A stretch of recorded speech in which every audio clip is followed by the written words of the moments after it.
अब हम समझेंगे इंपॉर्टेंस या फीचर्स ऑफ मार्केटिंग। देखो, सबसे पहली बात है नीड्स एंड वांट। मार्केटिंग में हमें क्या करना पड़ता है, जो कस्टमर है उसको क्या चाहिए, सबसे पहले आपको ये जानना है ना। और फिर उस हिसाब से आपको प्रोडक्ट को बनाना है, ठीक है, ताकि कस्टमर सेटिस्फाइड हो, ज्यादा से ज्यादा आपका प्रोडक्ट बिके। तो नीड और वांट में फर्क क्या होता है, पहले वो समझो। नीड तो वो चीज है जो एसेंशियल है सर्वाइवल के लिए, है ना, जैसे रहने के लिए, है ना, जैसे फूड है, वाटर है, शेल्टर है। मुझे भूख लग रही है तो मुझे नीड है। अगर मैं हंग्री हूं तो ये मेरी नीड है, मुझे कुछ चाहिए खाने के लिए। लेकिन अगर मैं स्पेसिफिक बात करूं कि भैया मुझे खाने के लिए पिज्जा ही चाहिए, तो ये मेरी वांट है। तो अब हमें करना क्या पड़ेगा, बिजनेसमैन क्या करेंगे, जो हमारी कस्टमर की जरूरत है, उसकी जो नीड्स एंड वांट्स है उसको पहचानेगा वो, और उसको पहचान कर उसी हिसाब से प्रोडक्ट को बनाएगा ताकि उसके नीड्स एंड वांट्स को सेटिस्फाई कर सके। तो नीड जनरल सेंस की बात करता है, वांट स्पेसिफिक बात करता है, ये ध्यान रखेंगे। ठीक है सर। अभी अपन ने क्या किया, बिजनेसमैन ने उसके नीड्स एंड वांट्स को कस्टमर का पहचान लिया कि भैया इसको ये चाहिए। अब जो नीड्स और वांट थी उसके हिसाब से उसने प्रोडक्ट्स को डिजाइन किया, सर्विस को डिजाइन किया, जो कि उसके नीड्स और वांट के हिसाब से था, उसको डिजाइन करके उसको ऑफर किया, है ना।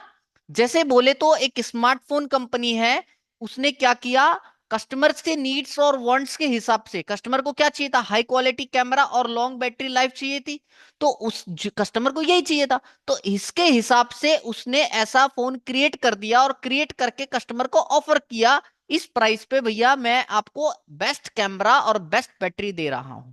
तो पहले नीड्स और वांट्स को जाना, जानकर वो प्रोडक्ट के डिजाइन को क्रिएट किया और कस्टमर के सामने पेश किया, लो भैया रख लो। ठीक है। अब कस्टमर क्या करेगा, कस्टमर वैल्यू का मतलब कस्टमर उस प्रोडक्ट को यूज करेगा, और यूज करके उस कस्टमर को क्या बेनिफिट मिला, कितना मजा आया उस प्रोडक्ट को यूज करके, उसके कॉस्ट के कंपैरिजन में। जब भी कस्टमर प्रोडक्ट लेगा बच्चा, अगर आप उसको 1,000 रुपए का प्रोडक्ट दे रहे हो और उसको मजा 1,000 रुपए तक का नहीं आएगा ना, तो कस्टमर उसका पैसा देने को तैयार नहीं होगा। आप कहीं भी पिज्जा खाने जाते हो, 400 रुपए 300 रुपए का पिज्जा खाते हो और खा के क्या बोलते हो, यार मजा आ गया, इसके लिए तो मैं 600 भी दे देता। क्यों? क्योंकि उससे जो यूटिलिटी आपको मिली ना, वो यूटिलिटी ज्यादा था जितना का उसका कीमत था। तो कस्टमर वैल्यू यही कहता है कि कस्टमर जो प्रोडक्ट को यूज करता है, यूज करने के बाद उसको जो बेनिफिट मिल रहा है उसके कंपैरिजन टू इट्स कॉस्ट, उसको कस्टमर वैल्यू कहते हैं। और हमेशा ध्यान रखना कि कस्टमर प्रोडक्ट को जब भी खरीदेगा जब उस प्रोडक्ट से जो उसको यूटिलिटी मिल रही है, यूटिलिटी का मतलब क्या होता है बेटा, सेटिस्फेक्शन, वो क्या होगा, ज्यादा होगा जितना पैसा उसने प्रोडक्ट पे लगाया है। ठीक है। तो ये हमेशा ध्यान रखेंगे कस्टमर वैल्यू। तो आपको नीड्स एंड आइडेंटिफाई करना है उसको, फिर उससे आपसे डिजाइन करना है, और कस्टमर वैल्यू मिलना चाहिए, उसको बेनिफिट मिलना चाहिए, है ना। तभी जाकर कस्टमर आपका प्रोडक्ट आपसे लेगा। ठीक है। फिर आपको कस्टमर को वैल्यू भी मिलेगा उससे, फिर क्या होगा, एक्सचेंज मैकेनिज्म होगा। एक्सचेंज मैकेनिज्म का मतलब आपने उसके अकॉर्डिंग डिजाइन कर दिया, उसको सेटिस्फेक्शन भी मिल रहा है। अब कस्टमर आपको पैसे देगा और आप कस्टमर को प्रोडक्ट दोगे। तो इसमें एक्सचेंज मैकेनिज्म का मतलब क्या है, एक प्रोसेस है जिससे कस्टमर क्या कर रहा है, गिव समथिंग, वो बदले में आपको पैसे दे रहा है और आप उसको बदले में क्या दे रहे हो, कोई प्रोडक्ट या सर्विस दे रहे हो। तो ये एक्सचेंज मैकेनिज्म हो गया, राइट।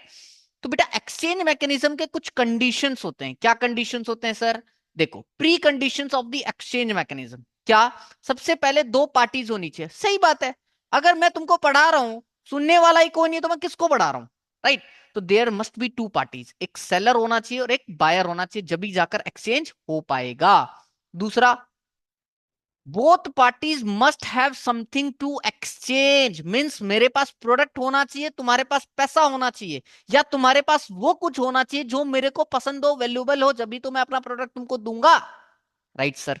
तो दो, पहली बात दो पार्टीज होनी चाहिए, दूसरी बात दोनों पार्टीज के पास कुछ ना कुछ होना चाहिए एक्सचेंज करने के लिए, और तीसरी बात, both parties have free consent.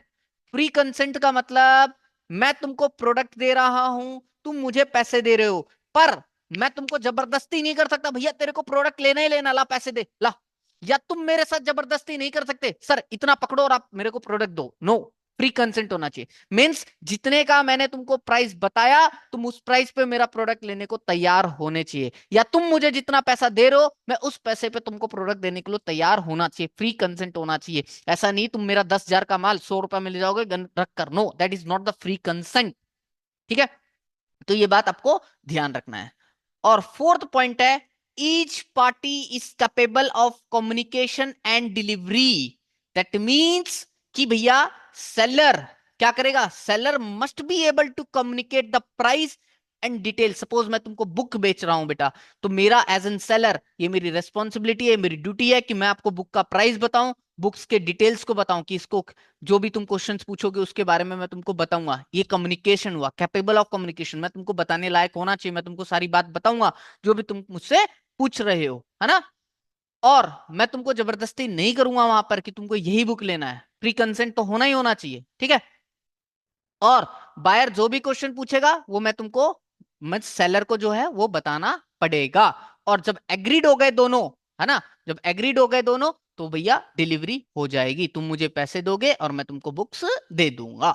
ये बात ध्यान रखना है, राइट। तो ये क्या था हमारा फीचर्स ऑफ मार्केटिंग। इस चीज को अच्छी तरह कर लो।